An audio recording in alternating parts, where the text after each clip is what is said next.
Olá, bem-vindos a mais um episódio de Founder Tales, o podcast que vos transporta ao backstage das startups portuguesas e revela as histórias mais individuais dos seus founders. Esta é a segunda metade da conversa com o Nuno Pinto, co-founder e Chief Business Officer da Coverflex. Caso ainda não tenham ouvido a primeira parte, sugiro que parem e a vão ouvir. Nesta metade da conversa, podemos ouvir o Nuno a falar sobre os desafios à escalabilidade da Coverflex, quais são os ingredientes necessários para um bom CBO, e não estamos a falar do hambúrguer, e a mentalidade do Remote First que tanto associamos à Coverflex. Esperemos que gostem, e se tiverem sugestões para nos dar, estamos sempre abertos a feedback. Qual é que é aqui, digamos, a relevância de escolher o lead investor certo? Qual é que é o papel dele face aos outros, para além de ser o que investe mais dinheiro? Porque vai ser o investidor que te vai acompanhar neste processo. Ou seja, o nosso lead investor é um francês, o Ben, e o Ben está connosco 2 em 2 semanas. Ou seja, nós estamos permanentemente... Ok. Ele é um board member, portanto o nosso board é relativamente pequeno e o Ben é o único investidor no board. Portanto, tu estás a contratar, é quase um co-founder, o Ben. Então, nesta fase de pré-seed, ele é claramente um co-founder. Nós temos a nossa equipa de 5 co-founders e depois temos o Ben.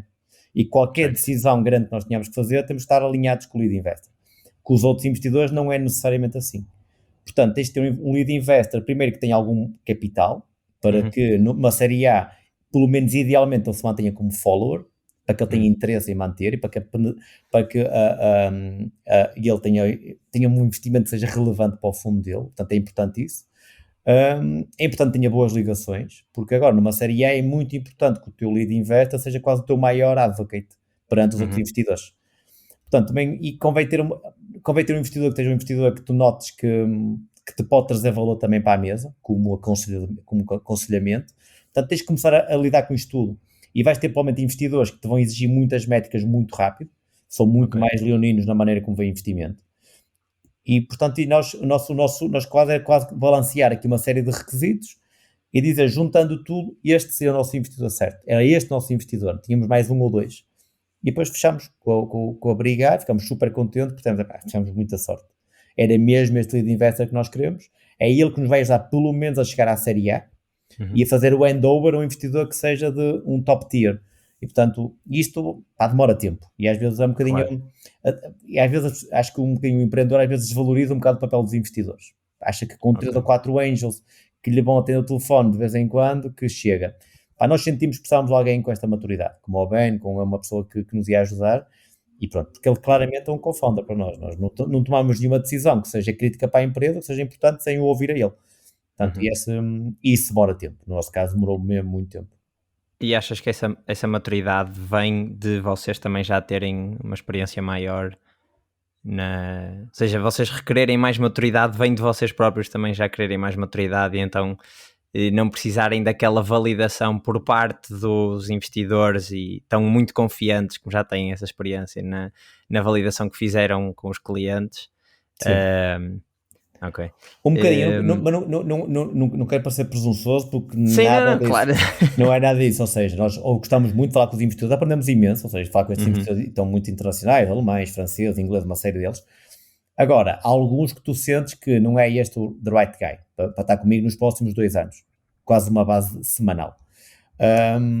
E isso, provavelmente a experiência que nos fez foi perceber que tínhamos tempo para construir algo que fosse sólido, tínhamos que contratar pessoas que fossem demasiado ou se fossem muito experientes e não contratar malta júnior, porque ia-nos fazer perder tempo um bocadinho no início. Portanto, nós agora adoramos ter malta mais júnior, que seja com outro perfil, mas no início nós queríamos ter pessoas que fossem séniores e acima de tudo tivemos tempo. Nós sempre preferimos, não vamos fazer coisas apressadas, vamos tomar as decisões certas, idealmente no tempo certo. Pronto, e acho que isso conseguimos. Ok, mas voltando atrás, antes de eu te interromper, estavas a falar dos investidores, vocês falaram com cerca de 100 investidores e portanto conseguiram melhorar muito o pitch e o que iam vender, mas para além desse retrabalho que foi melhorar o pitch, o que é que os investidores também viram mais na Coverflex e que os aliciou a investirem tanto dinheiro numa ideia e não já num produto? Ou Sim. Assim, é fácil dizer, eu não vou dizer isso, mas é fácil dizer que pré-seed, it's all about the team. E parte. Mas acho que no nosso caso não foi só time. Acho que é um bocadinho uma buzzword, mas que é verdade até. Acho que quando se levanta dinheiro em pré-seed, quando não tens nada para mostrar, tens que confiar na equipa. Eu acho que, além de terem gostado da equipa, a equipa também já era experiente, second time founders, portanto, acho que isso também ajudou na história toda. Acho que foi um bocadinho a visão que nós tínhamos para a CoverFlex, ou seja, e a potencial escalabilidade do modelo, que podia ser mais fácil do que o modelo normal. E, portanto, depois tivemos sorte também no processo, ou seja, havia muitos investidores com quem falávamos que queriam fazer o primeiro investimento em Portugal. E, portanto, também estavam super excited com a ideia de nós estar na altura de nós fazer, de meter 1 ou 2 ou 3 milhões em Portugal, porque não temos ninguém no nosso portfólio, nenhuma empresa portuguesa, e Portugal está a rocar com uma série de unicórnios. Portanto, nós também queremos estar dentro desta história. Portanto, nós temos muitos investidores que diziam, tipo, guys, nós queremos ser o primeiro, que vocês sejam o nosso primeiro investimento em Portugal. Isso também ajudou. Portanto, às vezes também é da altura, é do tempo. Claro. Mas acho que foi um bocadinho uma lógica entre a equipa. Depois a equipa era, além de ser mais experiente, era uma equipa que era muito complementar, ou seja, nós cada um com as suas áreas muito bem definidas. E depois acho que era a visão de futuro que nós tínhamos para a CoverFlex, que era interessante para Portugal, mas nós estávamos sempre a olhar para fora, para outros mercados. E depois também o hot topic. Este tópico está demasiado quente agora. Ou seja, nós temos visto o apetite que está a gerar em investidores, tudo que esteja muito ligado a InsurTech e a compensation é claramente um hot topic. Ok. Tu falaste agora de uma coisa e tocou num ponto que nós já nos andávamos a questionar há umas semanas, pelo menos desde que começámos a usar os dois CoverFlex, que é, e se calhar agora fazendo a ponto com o tópico dos investidores, como é que no caso da CoverFlex, eu diria que é uma tu falaste em escalabilidade a nível geográfico, presumo, eu diria que é o ramo da operação da CoverFlex é uma limitação à escalabilidade geográfica, porque pelo menos quando vocês começaram estariam circunscritos à legislação portuguesa, não é? E agora para expandirem para outros países terão de adaptar a vossa operação à legislação desses países, não é? Certo. Ou seja, tenho várias perguntas aqui. A primeira é, quanto é que isso é verdade? Ou seja, se isso é mesmo um entrave à escalabilidade. E 2, como é que se convence investidores estrangeiros a investir numa ideia que à partida só poderá operar em Portugal, pelo menos numa fase inicial? Sim. Há uma parte do produto que tens completa razão. Ou seja, a parte dos benefícios, ou seja, um dos 4 pilares que nós temos é muito local. Ou seja, aquela montra que vocês veem de benefícios, 10, 11 benefícios em Portugal, vai ter que ser parametrizada em alguns países. Depois, pode haver países que haja uma lógica relativamente diferente, em que haja menos incentivo, haja menos impostos para a empresa, por exemplo. Há outros que há mais. Portanto, pode haver países que seja um bocadinho diferente, mas em grande parte dos países, descontos existem para os colaboradores, seguros existem. Pode não ser o seguro de saúde o mais importante, pode ser outro, pode ser o seguro de vida, ou pode ser centros pessoais ou outro, mas existem seguros, e em grande parte deles existem meal cards. Portanto, vai ter sempre que haver um tweak no produto. E vocês fizeram esse estudo antes de...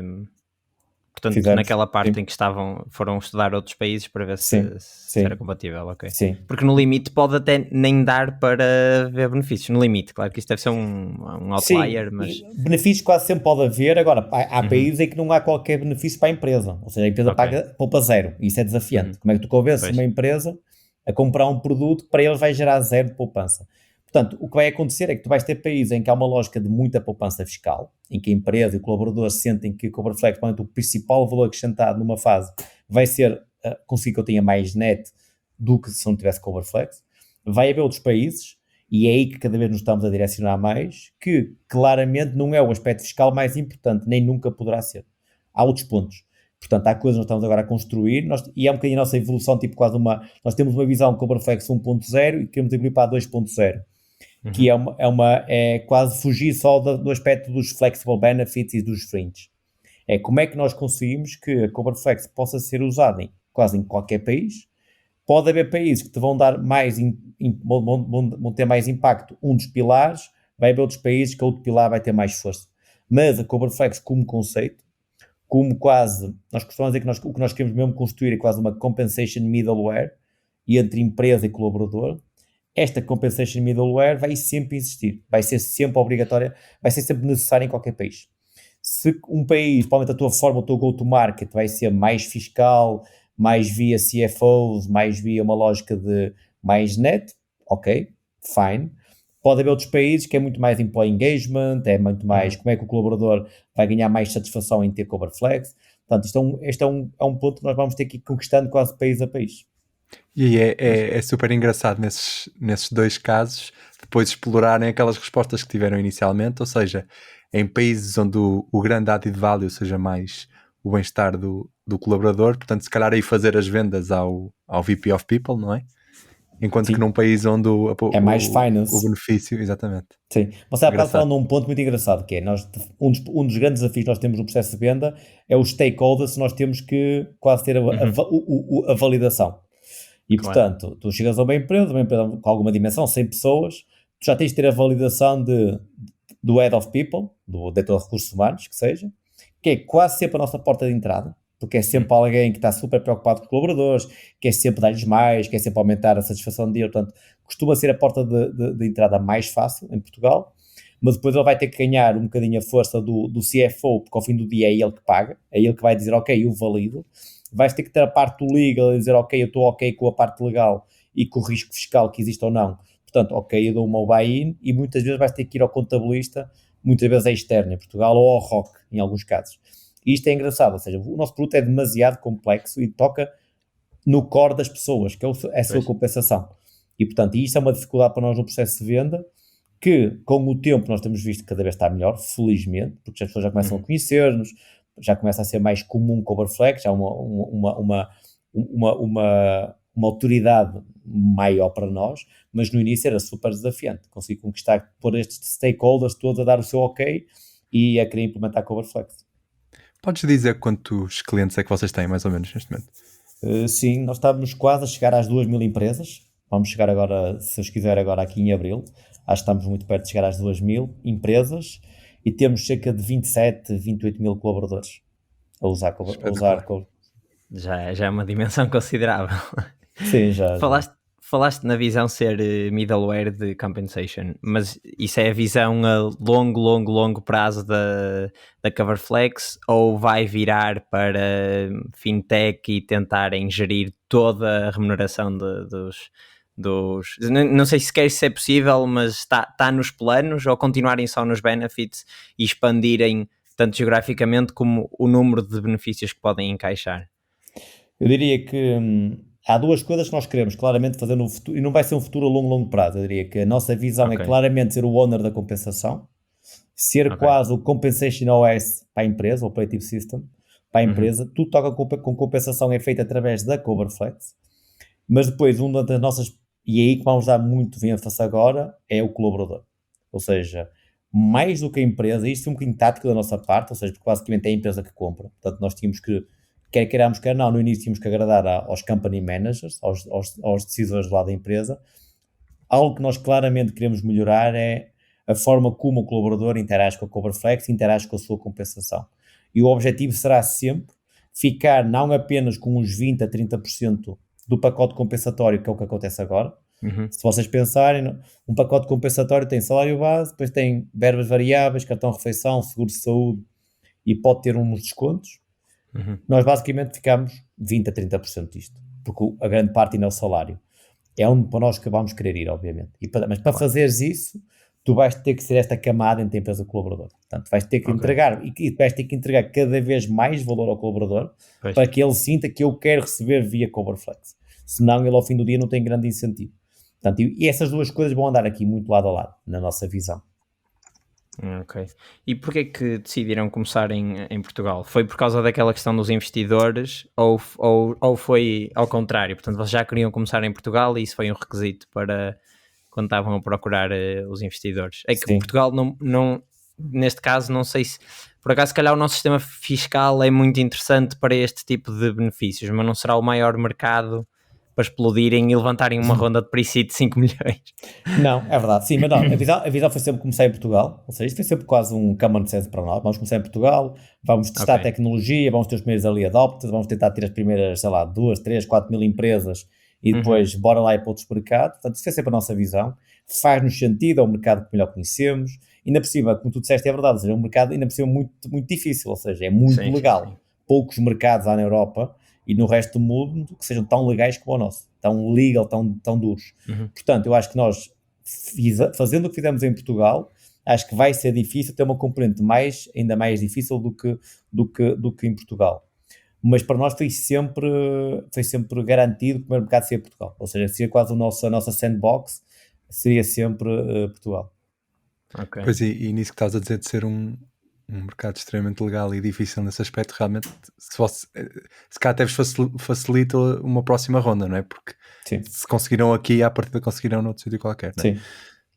Ainda por cima temos muita sorte, nós de Portugal, nós estamos basicamente populados de empresas internacionais que estão a vir para Portugal. Quando chegam a Portugal, muitas delas querem CoverFlex. E, portanto, a aprendizagem que nós temos é inacreditável. Temos empresas com sede na Islândia, na Suécia, na Finlândia, muitas nos Estados Unidos, muitas em Inglaterra, muitas no Médio Oriente, por exemplo, que estão a vir para Portugal fazer tech centers, fazer service centers e que chegam e querem CoverFlex. E para nós isso também é uma aprendizagem ótima, ou seja, nós temos aqui quase é mesmo o sítio perfeito. É o sítio onde nós temos os nossos amigos, a malta que vai nos dar feedback mais rápido, que vai comprar mais rápido por cima, que tem empresas incríveis como as Big Four, como tem startups incríveis e unicórnios como uma Remote, como a Fitzai, como a Talkdesk. Portanto, era demasiado bom para ser desaproveitado Portugal. Portanto, fazia todo sentido. E temos aprendido mesmo muito. Mesmo cá dentro aprendemos com outras realidades, o que para nós é super importante. Mas então estás a dizer que, portanto, essas que sejam as Big Tech ou as grandes empresas que vêm para Portugal e que querem ser clientes da CoverFlex podem abrir uma porta para as empresas-mãe no mundo onde quer que estejam? Ou seja, uma Revolut vem para cá, é a vossa cliente cá e achas que isso poderá abrir portas para quando expandirem para outros mercados? Pode ajudar bastante, sim.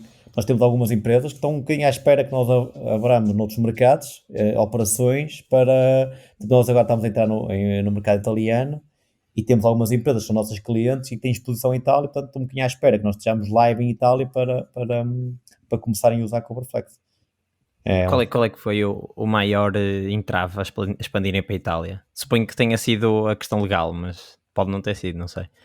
Sim, Itália há sempre ser Itália, ou seja, e o legal framework lá também é complexo, mas acho que ao fim do dia a oportunidade ainda é melhor por isso mesmo, ou seja, o maior desafio provavelmente em Itália, o ecossistema inovador, startups está um bocadinho mais atrasado que o nosso, ou seja, e mesmo a nível de produto nota-se algum atraso, mesmo a nível digital, portanto acho que o desafio maior é esse, é esse um bocadinho esse atraso que a Itália tem. E não é um país fácil para uma empresa estrangeira, ou seja, a Uber basicamente foi a kick-out lá, tiveste agora a Payfit também, portanto há alguns fenómenos de empresas que achavam que era fácil conquistar a Itália, meio devido a ser Itália e a problemas legais muitas vezes, e não foi um sucesso. Acho que é um mercado super desafiante, mas vão ser todos, ou seja, nós temos que ter essa visão que sim. Todos os mercados têm a sua dificuldade. O que nós achamos é que o retorno em Itália, devido à dimensão do mercado e à estrutura concorrencial que eles têm, era demasiado boa para ser desaproveitado. Portanto, foi um bocadinho mais o pensamento, faz todo sentido atacar já a Itália, porque é um mercado que, se nós conseguimos conquistar uma pequena fatia, vai ser incrível, já vai ser o nosso maior mercado, provavelmente, daqui a um ano, a correr bem as coisas. Portanto, era demasiado apetitoso para nós deixarmos passar. E é o primeiro para além de Portugal? Sim. Ou seja, o segundo neste caso? Sim. Okay. Há aqui uma pergunta que nós tentamos sempre fazer quando temos um convidado que é um C-level, mas não CEO, CTO, que é perguntar quais é que são essas responsabilidades, ou seja, no teu caso, o que é que faz um CBO e quais é que são estas responsabilidades? Boa, sim, Chief Business Officer, basicamente, o que é que faz? Na CoverFlex tem duas grandes responsabilidades, uma é BizDev, puro e duro, ou seja... e é muito cross, ou seja, é sempre a minha área que é a porta de entrada. Nos primeiros contactos em Itália tivemos um trabalho muito importante que foi basicamente mapear o mercado todo e fazer a abertura de portas com os parceiros em Itália. Foi quase um bocadinho a porta de entrada, foi tudo feito um bocadinho por esta parte de Business Development, mas a grande área provavelmente é Partnerships, ou seja, nós temos a estrutura dividida, portanto são as duas grandes áreas que eu lido. Já tive 3 funções diferentes na empresa, portanto, o que é engraçado. Quais é que foram? Fui-me ajustando, eu comecei por ser o CEO da empresa, depois estive a liderar vendas durante o ano de 21 e agora passei para uma área muito mais de business, biz dev e partnerships. E depois de teres passado por essas 3 experiências, tens preferência ou não? Estou muito bem onde estou, gosto muito, eu acho que é a minha área onde eu posso, tem tudo a ver com o timing da empresa, ou seja, eu acho que quando fui o CEO certo naquele momento para a empresa, naqueles primeiros, sei lá, 24 meses provavelmente, acho que fui a pessoa certa ali, acho que fui a pessoa certa no ano de 21 a liderar vendas e acho que sou a pessoa certa nesta fase. E acho que nós, mesmo dentro da equipa de founders e na nossa management, já temos pessoas que se mexeram e que estamos permanentemente a mexer. Nós temos muita visão que é onde eu for mais útil para a empresa é onde eu vou estar. E não há aqui estamos muito preocupados com os cargos, se é C-level, o que é, se é CBO, se é COO, CTO, whatever. CTO é difícil porque CTO há de ser sempre CTO, mas a nossa visão é muito mesmo de founders, nós temos que estar onde seja mais impactante para a empresa. E portanto estamos super confortáveis com isso. Mas isso não é muito comum, pois não? Conheces alguma outra startup em que haja essa fluidez entre cargos C-level? Não te sei dizer. Eu sei que não é normal fazer o que eu fiz, ou seja, sair de CEO para fazer o step down, porque achei mesmo que era a opção certa e nós, management, sentimos que era mesmo a opção certa. E mesmo, portanto, não é normal isso. O haver a rotatividade, não sei se é normal ou não, mas que é salutar e que é o melhor para a empresa, é claro. E nós, quando temos ali, nós às vezes dizemos que nós às vezes somos um bocadinho bombeiros dentro da empresa. Mas se não formos nós, os founders, a ser os bombeiros, quem é que vai ser? Portanto, nós temos mesmo que dizer, é preciso fazer um sacrifício, eu faço. E bora lá, e eu agarro o desafio e estou cá o tempo que for preciso neste desafio. Quando houver um desafio seja maior para ser feito, sou o primeiro a assumir. Portanto, e nós aí somos muito... Aí, de facto, é uma muito founders mentality e da management, esta rotatividade quando for necessário. Quantos é que vocês são? Só por curiosidade. Na empresa somos 53 atualmente. Ok. Já não são assim tão pequenos. Não, já somos grandinhos.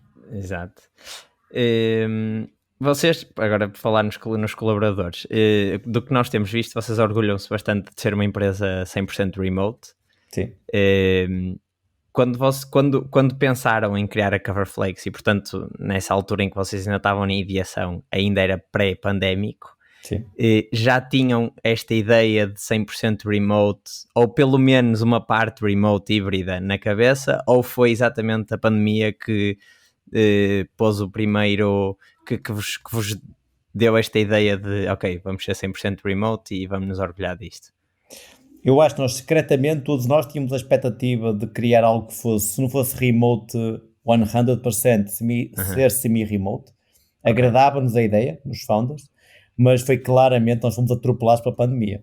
Só para terem uma ideia, nós tínhamos escritório, íamos abrir o escritório, abrimos no Porto escritório no dia 10, 11 de março de 2020, ou seja, 2-3 dias antes do confinamento, e em Lisboa tínhamos também escritório já, que ainda estava a começar a ser usado. E, portanto, nós basicamente vamos fazer shutdown dos escritórios, tínhamos coisas compradas, tínhamos projetos de arquitetura, andámos ali ficávamos um bocado desiludidos, mas tivemos que ir todos para casa, e depois sentimos que o correto para nós era, de facto, estarmos remote. E, portanto, é um bocadinho a nossa mentalidade, acho que evoluímos naturalmente para fully remote, ou pelo menos remote first.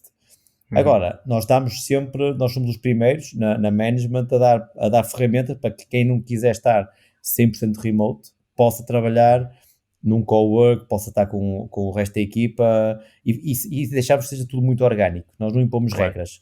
E, portanto, a coisa foi evoluindo. Ou seja, passámos a pandemia, obviamente, teve aqui um efeito enorme, mas deixámos as coisas ir desenvolvendo, percebemos que houve alturas que as pessoas estavam a ficar cansadas de estar em casa, fomos os primeiros a deixar que as pessoas fossem e até incentivar, e criamos um budget só para isso, para as pessoas, nós temos um remote budget para as pessoas que ou querem estar em casa, comprar algo para melhorar a sua posição, o seu setup em casa, ou para irem para o co-work trabalhar.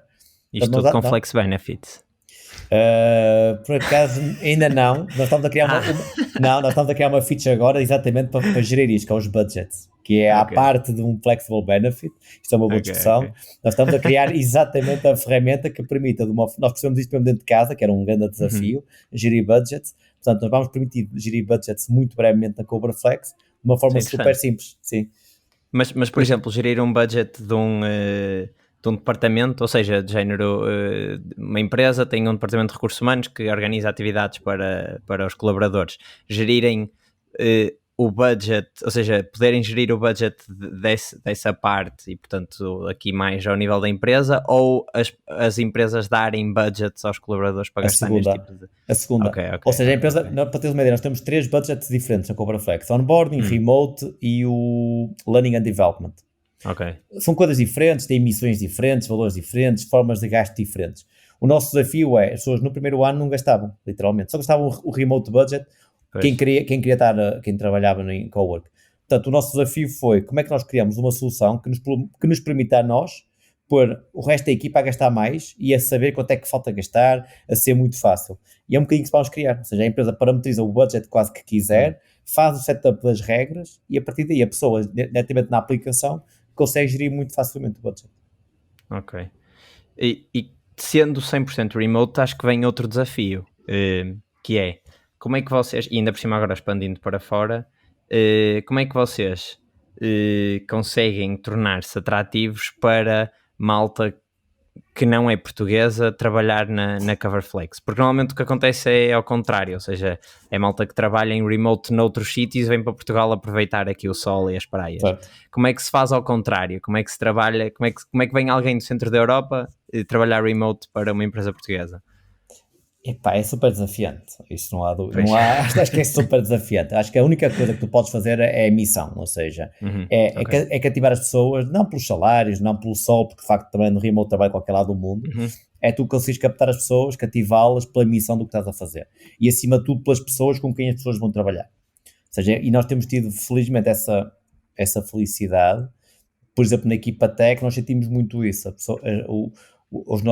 quem estamos a recrutar vem além do desafio tecnológico e do desafio da tech stack, vem muito com o desafio de eu quero trabalhar com estas pessoas, eu quero aprender com a equipa tecnológica da Coverflex, e portanto isso é um bocado, é só por aí que tu não te consegues diferenciar pelos salários, nem podes entrar na guerra, os salários estão completamente malucos, portanto o ir por aí não te vai resolver o problema.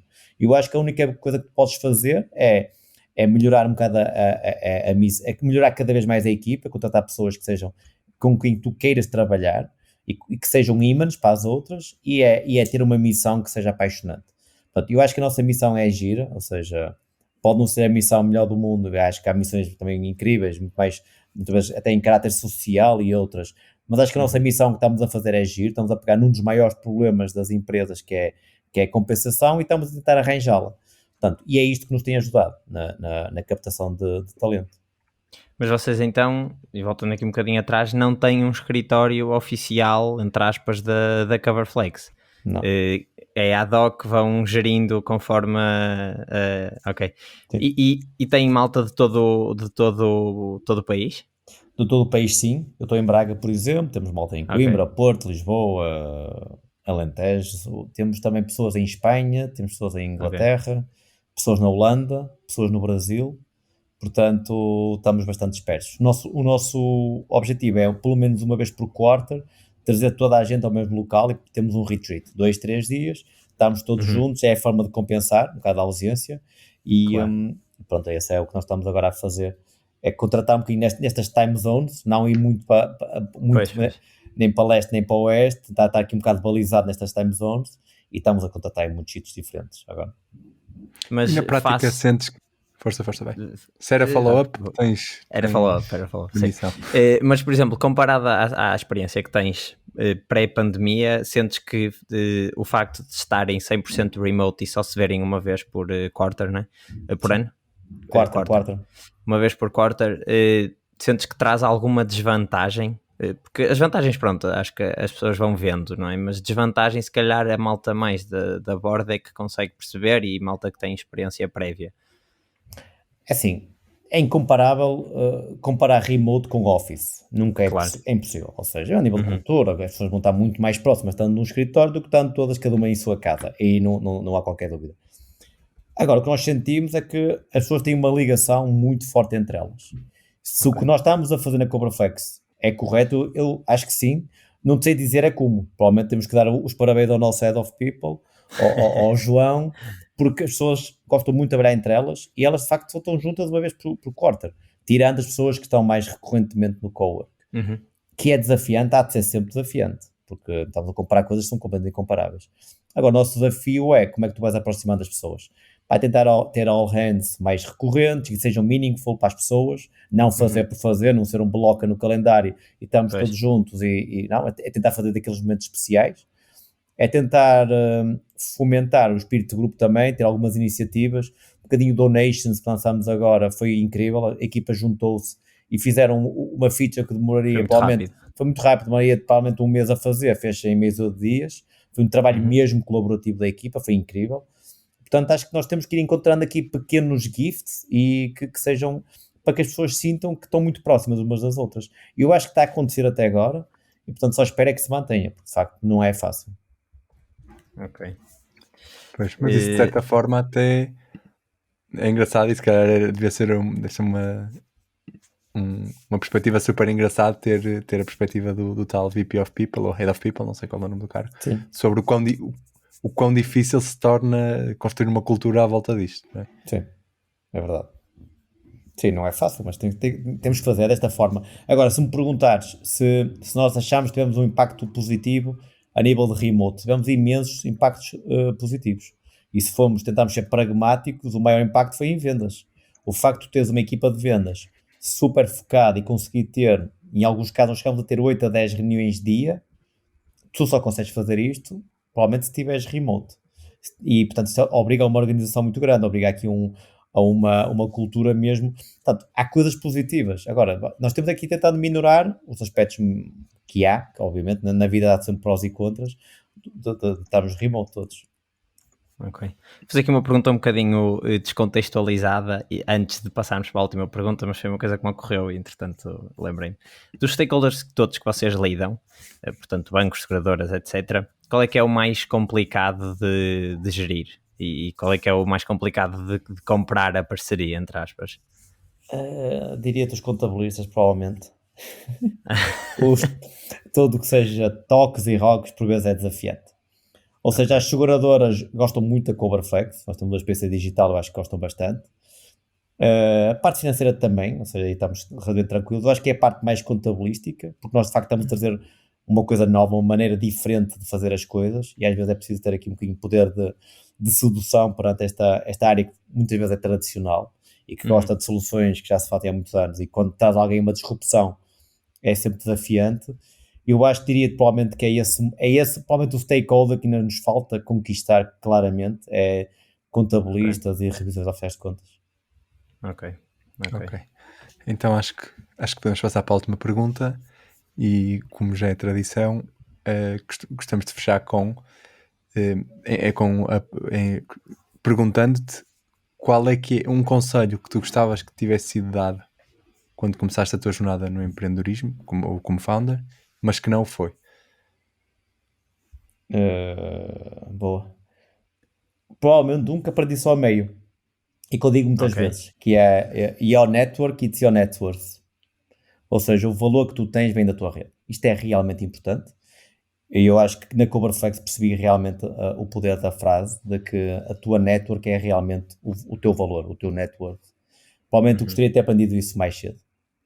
Ok. Por acaso foi uma discussão que nós tivemos quando estávamos aqui a preparar o podcast e até vinha em linha com aquela pergunta de a CoverFlex. Nós sentimos que a CoverFlex não é uma startup para first time founders, porque como mexe com tantos stakeholders, a founding team já tinha de ter uma network bastante trabalhada para ser mais fácil conseguir reunir estas pessoas todas numa sala só e vender-lhes a ideia toda. E portanto é engraçado agora confirmares isto aqui com o conselho.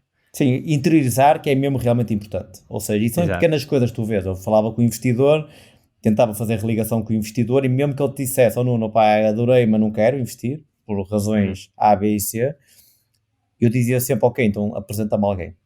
E estas pequenas coisas, realmente na CoverFlex eu comecei a perceber de facto a tua rede é realmente muito importante. Eu diria que a tua rede quase resolve 99% dos teus problemas. Portanto, é mesmo, pelo menos para mim na minha área, é mesmo importante. Portanto, manter aqui os contactos. Sim. Ok, acho que ficamos por aqui na nossa conversa. Acho que foi uma conversa super elucidativa nesta, entre aspas, grey area aqui do enquadramento legal, entre aspas, da Coverflex. E acho que depois todos os outros tópicos também fomos falando. Muito obrigado mais uma vez, Nuno, por aceitares aqui o nosso convite, e gostamos bastante. Obrigado pelo convite, Diogo, foi um prazer.